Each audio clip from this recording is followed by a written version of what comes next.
Hello and welcome to Bulimia Sucks. My name is Kate Hudson Hall, and this is a platform for people to share relatable and uplifting and inspiring conversations based on eating disorders, bulimia, anorexia, and talking about their victories and their challenges. And these are real stories from people who are suffering or have suffered an eating disorder. And episodes will include their personal stories of where they are now and their difficult journeys and their steps taken into recovering. And we'll also be talking to professionals who work with people with eating disorders. Now, this is very exciting. Our guest today is Dr. Rachel Evans. Now, Rachel is a chartered psychologist who specializes in eating disorders recovery. Her career choice was inspired by her own struggle with an eating disorder and her experience of her recovery. She is a private eating disorders recovery therapist, and she's based in the UK, but she works online also. And one of her most popular programs is called Nourish, which is an empowering combination of talking therapy, so coaching, and rapid transformational therapy and holistic support. And she's joined us today to tell us about her own journey with her eating disorder and how she helps others overcome their struggles with their eating disorder. So let me welcome Rachel. Hi. So lovely to meet you, Rachel. Thank you so much for joining us. Yeah, thanks for having me. That was such a nice introduction. It's fabulous that you could make it here today. So now, where to begin? We've got a lot to discuss. So should we start at the beginning and tell me about your eating disorder and why you think that developed and the kind of stages that it went through? Yeah, so it ended with bulimia, but it actually started as I think many people's eating disorder does as a diet. And when I really noticed it was taking hold was during my master's in health psychology. So I think before then, I'd always been a bit conscious sort of about my weight or my body shape, and I'd done various diets and kind of like, it's kind of sad there's this mentality now, but like, oh, I'm going to lose weight for that event. Yeah. And then when the event was over, I would go back to sort of eating normally, inverted commas. But then this diet, I didn't have that event. I've just thought of something interesting that I've never thought about before. I was going to say I didn't have that event to work towards, but it was almost like because I wanted to go into health promotion, I suppose that was my event in a way when I got this job that I thought I wanted to help other people be healthy. I suppose Right. that was my end goal, but that end goal never came. So I just carried on and Oh, on I the see. diet. So I was feeling like I have to be living what I'm preaching in a way. So if I want to tell people Yeah. how to eat healthy, I have to follow all the government recommendations. But it's almost like, I don't know if your clients ever say this to you, but it's like, no sugar is better than low sugar. Do you know, like your mind just kind of twists all these rules until you have so many rules that there's practically nothing Yeah. that you And can it's eat. taking So everything to kind of an extreme as well, even though you kind of distorted as well, but it's taking it to that extreme. yeah, definitely. And I didn't really notice it was happening because I was so in it. And I thought what I was doing was really good. And with the exercise as well. Um, so I did competitive life saving since I was like 12 years old, all the way through university. And I was training for like hours a day. And then I stopped doing that. So I was like, oh, now I have to sort of exercise to compensate. And I think with an eating disorder as well, it's never just one thing. And there's just a comment that my dad made that I think really just stuck in my head like a little splinter or something, because he once said, oh, when you stop doing all this training, you can't eat as much. And it's like, I'm not trying to blame him and say it's only this one thing, but that one comment with everything else that was going on, because I think why it turned into an eating disorder as well is I got a lot of my self-worth from doing life saving. I was like international level, like on the England team. Like, it is a real sport. Everyone Google it if you don't know what it is. It's really So fun. I don't really understand what it is. So a life-saving course. What? Mm. So like a what? Lifesaver. What is a Yeah, so lifesaver? Oh, some it of was a it is hint. swimming, and then the other parts are they set up a little scenario for you in the pool, and people pretend like they're drowning or they've got a cut, and you have to go in your team and save everyone.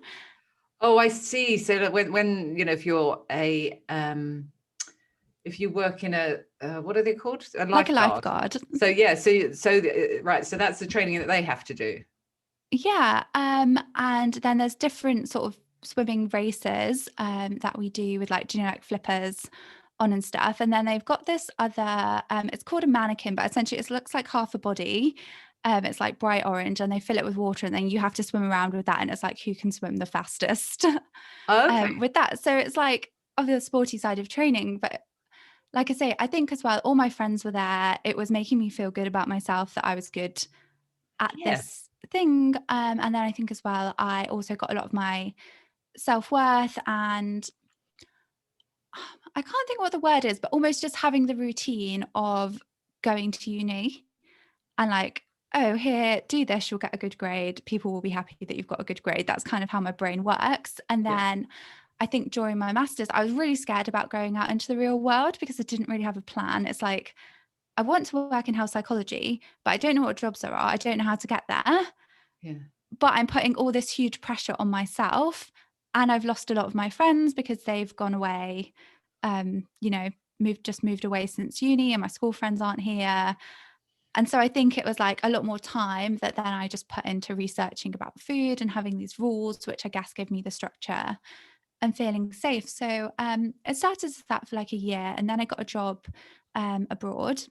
Also, another trigger, which we won't go so much into, but I thought I was dating a guy. He didn't think we were dating. He treated me really badly. And I thought, now I want to get really fit and look really toned to make him jealous, which is not a good approach because there was so much more to me that he was missing out on. And I think maybe we actually just weren't a good fit to go out together. But that, like, I guess was another knock to my self-esteem, like feeling not good enough because he didn't treat me very well. And then it just added more fuel to the fire of my diet rules and trying to get this dream Instagram body or whatever it was going to be. So it's putting that pressure on yourself. But it's interesting what you just said.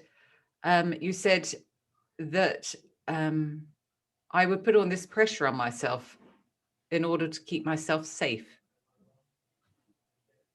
That's interesting, isn't it? So it's your way of keeping yourself safe by putting that pressure on yourself. Yeah, I'm quite a perfectionist, and I've realized actually about myself even today, like, and it's funny because this is something I work with my clients on about. Self-praise is the most important kind of praise, but actually I feel like I do need quite a lot of reassurance even now. Like, I like having a business coach to help me and say like, oh look, this has gone well. Like, somehow I just need that reassurance, which Yeah. I don't think it's necessarily a bad thing, but it's definitely something I'm going to do a bit more personal development. But I think it's quite common with people with eating disorders and that perfectionism, isn't it? Yeah, I think so. Trying to be perfect and putting that pressure on yourself. Yeah. Yeah, I think that's the interesting thing that I try and help clients with as well. Like, because the person has all these wonderful skills and qualities, but you've almost kind of directed them in the wrong way, that you're sabotaging yourself and really hurting yourself.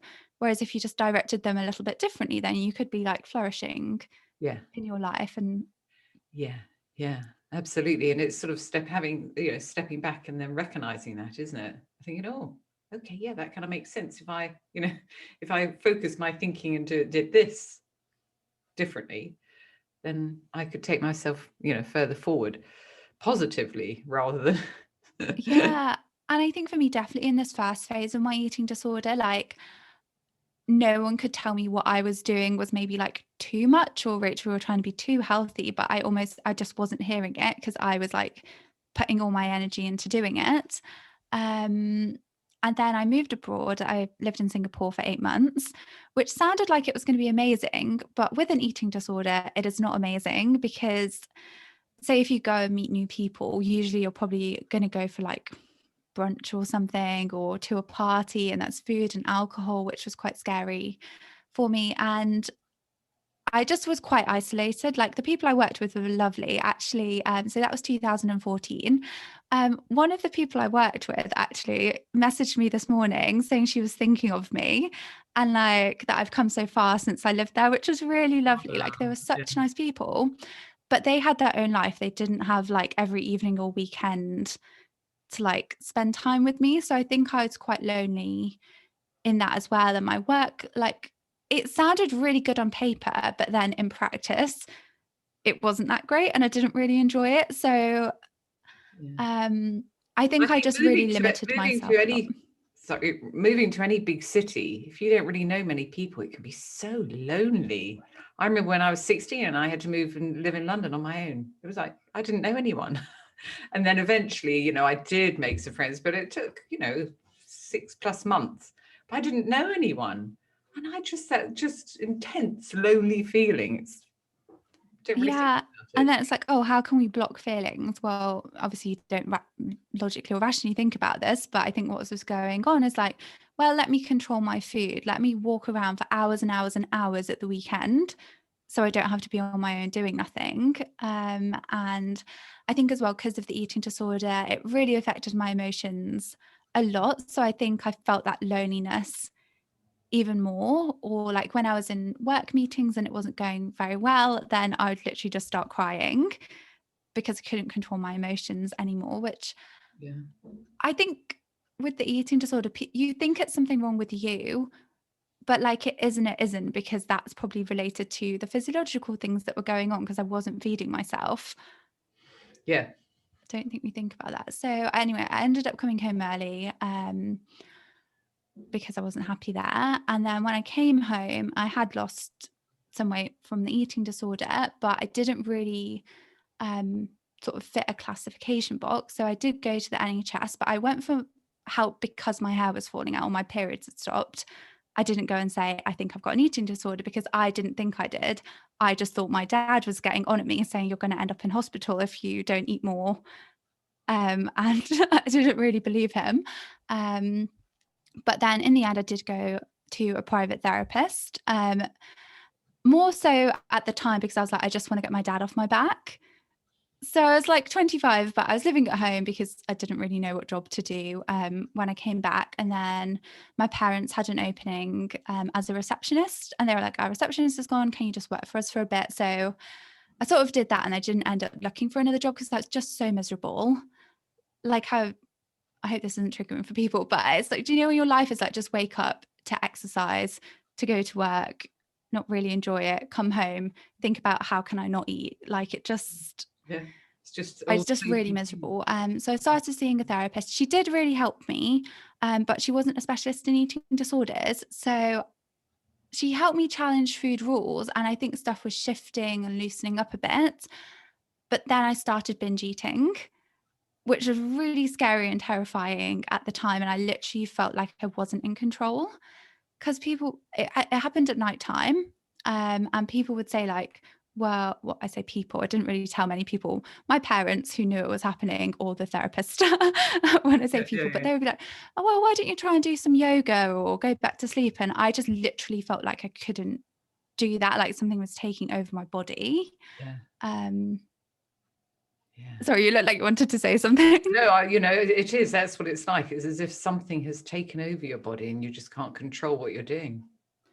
Yeah. And in so a way, like then... you feel like, oh, I felt like I was possessed. I didn't know what was going on.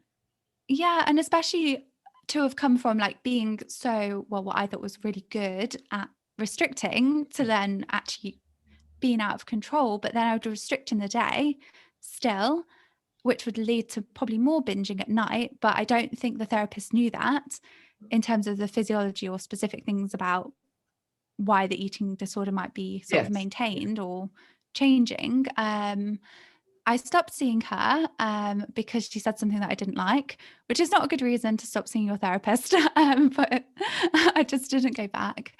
But she did help me sort of get a path for life. I think she realized this was a, what's the word? Precipitating factor. Is it like, this is something that is underlying this problem, so we'll help her with that. So I did sort of apply for a PhD when I was working with her and get on the PhD. However, when I started the PhD, within the first week, I realized I don't like this. Oh So that gosh. was probably like 6 months between applying and getting on it. And in that time, I was a lot more flexible about what I was eating. I'd introduced more foods. I still had food rules and different things, but I was eating more, being more flexible, like able to eat out and stuff. So things had shifted quite a lot. So what do you think had shifted? What specifically? I think maybe somehow in my brain, like a penny had dropped, and I realized like what I'm doing is not working anymore because of the binging. I ended up putting on weight and feeling awful. And then I don't know, that year from the January, I'd like tried every different diet because I just kept thinking like a magic diet is going to fix everything. So I was like trying the Whole30, or I was trying like paleo diet and stuff, which was really silly at the time because I actually really like dairy. And then I would keep cheating in inverted commas and then feel guilty about it. Yeah. I think I just realized they're not working. I think I just needed the end. Oh, that was it actually as well. I realized I had no energy before. I don't know how I was functioning because actually when I was binging in the night, then I was waking up to exercise, had so much more energy to actually do it. Right. So I think that just clicked to me. I don't really know actually. I just sort of started changing a bit. But then the binging became less because I was eating more, so I didn't really Yeah. need it for So the your blood physiological sugar levels are reasons. balanced out. Yeah, but it was still there a bit, and in that time as well, I started making myself sick if I ate something I didn't want to have eaten because it didn't fit in the rules or Yeah. whatever it was, then I would make myself sick. Yeah, which seemed like a good idea at the time, but as we both know, you've probably covered before, it's really bad for your body. It's really bad for your teeth. It's just not a good solution. Yeah. Yeah, and then when I started my PhD, I was living in a flat with people, and sometimes there were times that I would take their food because I wouldn't have bought it for myself, but I would really want it. So I was still having these sort of cravings and food rules and things, but it was a lot better than what it was before. So I thought, I'm okay. And I started like my health food blog, which has now been deleted. But that was all like, oh, here's a granola with no sugar. Here's a granola with no oil. It always had to be like something missing. Now I'm very much about eating balanced Right. meals. And also the food blog was like, let's all eat acai and chia seeds. And it was still healthy, but at least it was a bit more I don't even know how to phrase it. It wasn't quite as restrictive as my first try at being healthy. Yeah. And then, yeah, I would sometimes binge and make myself sick, mainly on certain types of food that I just wouldn't let myself eat normally. Right. And then I guess before we said that eating disorder was about emotions, but that now it became really about emotions because I didn't like, let me tell that story again. I would go home at the weekend and then go back to uni on like a Sunday night, but I didn't like going back. And it's like when I got back to make myself calm down, I would like exercise because it felt kind of calming, but then I would start like binging because that was calming. Like I'd never connected actually. The binging now can help me with how I'm feeling.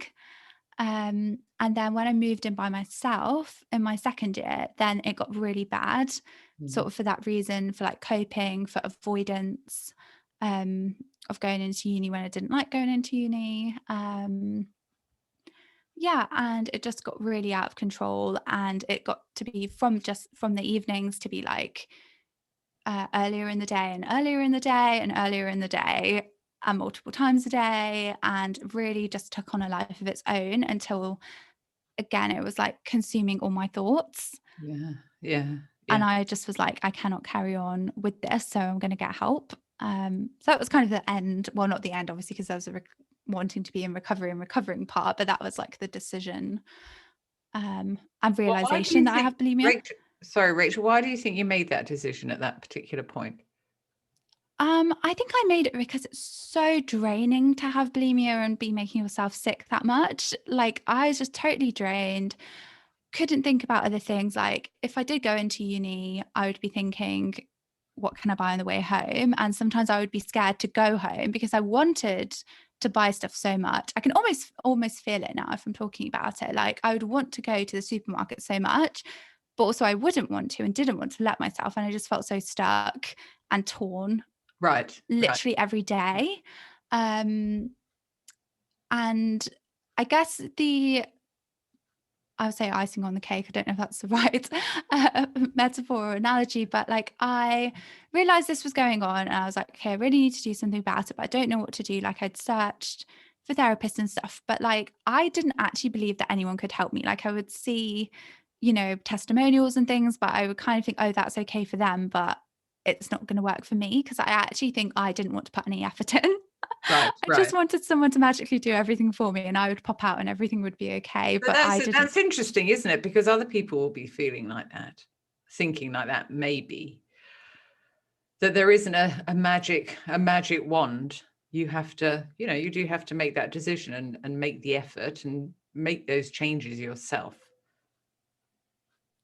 Yeah, it would be nice if there was just in some way, I was going to say it would be nice if there was a magic wand, which it would in some ways, but also I think you learn so much about yourself and about everything in general going through recovery that actually it's like a positive thing in the end. Yeah, absolutely. It may not feel like it as you go through it, but you will be, like you say, learning so much about all of your different thoughts and your feelings and connections and behaviors and patterns that, you can change so much by becoming aware of those. Because for bulimia and anorexia, you just kind of go into a trance and a lot of it is unconscious, isn't it? Yeah, I think as well, if you didn't go through that recovery, well, it depends how hypothetically the person's being fixed, but it's like if that just went away overnight, there's still loads of other issues. This is why I think recovery is. I was talking to my business coach the other day. I hate it when people say recovery is hard because I think that's putting it in the idea in your head that it's going to be really difficult and traumatic and awful, which I don't think is a nice picture to paint and could make you feel worse. But I think it is complicated in a way, in that, because I was going to say, if you were magically fixed, in inverted commas, but then your family, probably you would start acting differently around them and they wouldn't know why that was happening. Do you know? So it's like you've got the physiology side of it, the beliefs, the subconscious beliefs, how people are reacting to you, food. It's just like lots of different levels to try and recover on and work around, which is possible. But anyway, I feel like we've gone on a tangent. But I was going to say the icing on the cake or the snap moment for me was when I realized all this was happening. And I was like, right, I'm just going to take the day off. I'm not going to pressure myself to go into uni because that's making me feel worse. I'm going to take the day off and I'm going to go Christmas shopping. So I wanted to go on the train. I was in Sheffield. I wanted to go to Manchester. And then I was like feeling better. I was being compassionate to myself. I got to the train station. I went to Starbucks and I bought this drink and I bought a food that I wouldn't usually let myself have. Right. Which then, it's like trigger warning, ended in me trying to make myself sick on the train because I'd had that. Right. And just feeling awful the whole time. And I just thought, I can't even have one nice day out that was meant to be a positive thing without the bulimia ruining this. And that Christmas as well. Like I made the situation on Christmas Day so I could be alone in a house and make myself sick. And I thought, I do not want every situation to be taken over by this, because a few months earlier as well, it had like ruined my holiday in that I was always thinking, oh, when's the time that I can eat and make myself sick when no one will be here? And I just thought, I don't want to live my life like that. Yeah. And that's just all that you think about. Yeah, I think because we just had a chat before, didn't we? And I was saying, like, I think if it hadn't got to that level, maybe I wouldn't have got help because I would have thought, I'm managing this, it's fine, it's nothing. But then I also do say to people, like, if you hear my story and think, oh, that sounds bad for her, but I'm not that bad, it's still obviously impacting your life. Your life could be so much better if you didn't have it, whatever level it is. Absolutely. So That's it's such still a good worth. point. Yeah. I mean, that's so important for people to hear, because you said before that the eating disorder hadn't got so intense, so you managed to be able to control it.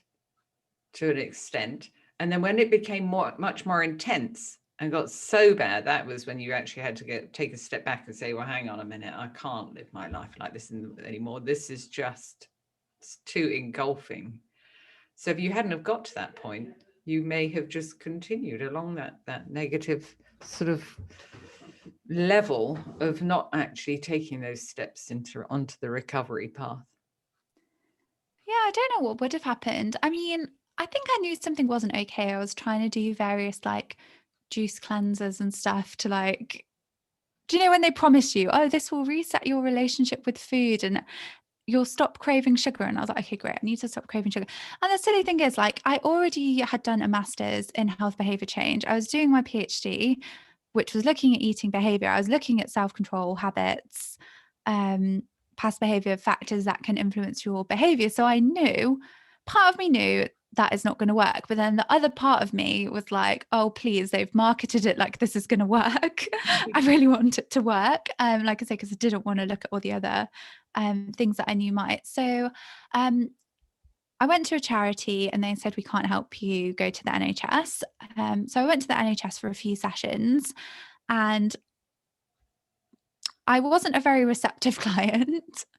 I didn't really want them to weigh me in the first place, but they said, well, we've got to, so I did. And then again, I still wanted them to just tell me what to do, which actually I was reflecting on it this morning. Even if they'd been like, look, here is the perfect diet plan, this is going to fix everything, I don't think I could have stuck to it. Like, I don't think I could have done. So I had a session, like a preliminary session with the psychologist, a preliminary session with a dietitian, and then I was meant to have a session with both of them, but the dietitian wasn't there. And I was like so angry, and I just made up this whole story in my head, like, they don't think that I'm important, like, why is she not here? Which there's 101 reasons, probably even 1,000 reasons why she might not have been there on the day, but I just took it really personally. And it did really help. Like, we did an activity that I usually do at the beginning with my clients that I learned through my training now, but it really helped me see the bulimia. One of its big purposes was avoidance. It's like, if I'm being sick, then I've got no energy to do anything else. I don't have to go and do that thing that I don't want to. Right. So I think once I knew that, then I could apply everything that I know about habits and look at it like a habit. Right. Which I think is a really great start and really good, but also there's so many more sort of things that I do with clients now to help them change beliefs and things. But for me, it's like, that's just what I needed from that. And also, in a way, I'm kind of, again, glad what happened. And I got annoyed and decided not to go back to them, because I think it almost gave me this fire of like, I've got to recover now. I'm doing this. Right. Almost like, I'll show you, even though. So what did you do then? I started thinking about it like a habit. So I thought, well, the trigger is wanting to go to uni or being stressed. The reward is eating food that maybe I wouldn't usually let myself eat, or the reward is the feeling. Because for me as well, the bulimia, it started off being about, I don't want to have eaten that food, so I'll make myself sick. But it actually ended up, I was just eating. This sounds really crude, I'm really sorry, but so I could throw up. It was actually the being sick that was like the almost addictive What did that part. give you? Pardon? What did that give you? Just that feeling of like release, I guess. Yeah, or like a release. Being good at something. It's when you're doing it, I don't want to be selling being sick to people, because I think, do you know, sometimes when you hear people talking about it, it's almost that relief feeling or a positive feeling, because I think you get endorphins in your brain from being sick. So I think when I realized that, I could almost put, like you say, take that step back, put my logical head on and be like, okay, well, what reward can we have instead? And I think a bit of it was just determination to not do it anymore. So it would be like, if I went to the supermarket and put loads of stuff in my basket to have a binge, I would literally just go and put it back.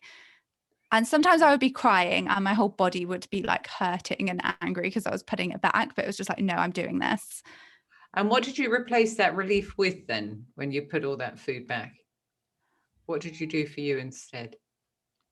I think I just got better at being uncomfortable and being okay with being uncomfortable. Any physical ways that you sort of found other ways to be able to give yourself that relief, or give yourself something? Yeah, I don't think I really got the relief, but it's really interesting because I tried stuff before that would say like, oh, if you want to binge, go for a walk. If you want to binge, read a book. And it never worked. But when I decided myself, oh, maybe if I like have lunch and then I'm feeling a bit like wobbly about this situation, then I'll read a book and just give myself an hour to read a book. I won't put pressure on myself to go back to uni. I'll just read a book. Right. Then it worked. But if someone just told me to do that, it wouldn't have worked. It was because I decided myself. So yeah, I read a book, probably going for a walk. And do what feels right for you at that particular moment. Yeah, I would say the other thing is I actually decided then that and tuning in and listening to what you're thinking and what you're feeling and what would work for you at that particular point, isn't it? Yeah, I think what helped me with that was like journaling prompts. So not just like freestyle stuff. I've never really been into that, but just like what's made me happy today. What's one thing I love about myself? There's another one that I use with clients as well. And I like My Body Can, and sort of focusing on those things. Because I realized like, oh, I really like being out in nature. I really like talking to people. I like going for a coffee. And I think it just clicked, like the PhD isn't giving me those things.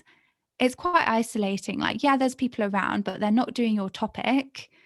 You kind of can't have that in-depth discussion about it with someone. You can with your supervisor, but sometimes your supervisor's, well, most of the time your supervisor's busy. So again, I think I was quite isolated then as well. So I decided I want to work with clients. I want to help people recover from eating disorders. But for me, in order to do that, I need to be recovered. So I think that gave me extra drive to like, if I felt like a really big urge to actually, I've remembered what I do. I always say, I just played Candy Crush, like hours and hours and hours of Candy Crush, because it's like, if I'm playing Candy Crush, I'm distracted. I can feel awful, but I'll just ignore it and I'll just sit on the sofa, and it's safe to sit on the sofa. And then I think I just tried to wean myself off Candy Crush and almost like do little bits of work rather than setting myself a big like mammoth task. So Candy Crush, everyone. Absolutely. There's the answer, the key, Candy Crush. So what advice would you give somebody with an eating disorder, with bulimia? What advice would I give people? I think just what I really try and help clients with is to know that it's understandable what you're going through.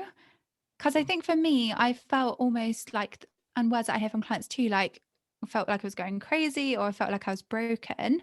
That's not the case, but like you obviously haven't had years of training in eating disorders. Like you don't know what a therapist could know about why the things that you're experiencing are going on, in terms of like we already talked about a little bit before, like the physiology side of things, like your, you know, how you handle emotions, or your what beliefs even did you have from childhood that are like affecting you now. So I think just knowing that it's understandable is really helpful. And a lot of my clients say as well, like just understanding why actually helps release a lot of the shame around an eating disorder, because I think the shame is what keeps people stuck and not wanting to reach out. So I think almost like maybe, I think it's different for different people. Like most of my clients want to get that understanding. I don't think you have to have it to recover, but the way my brain works, it's nice to understand a little bit about it.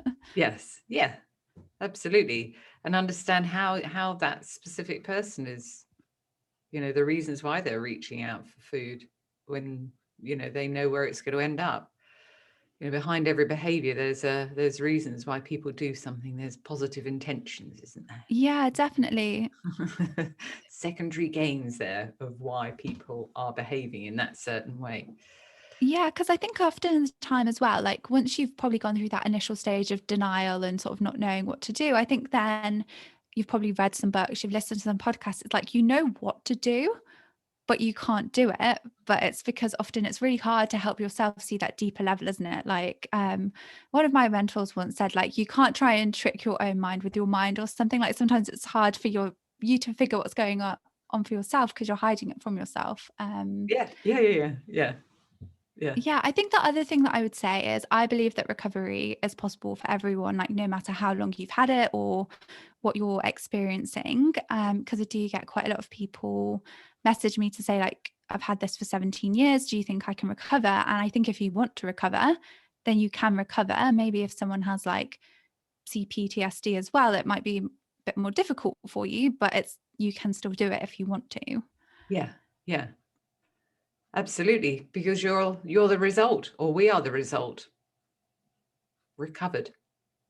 Yay.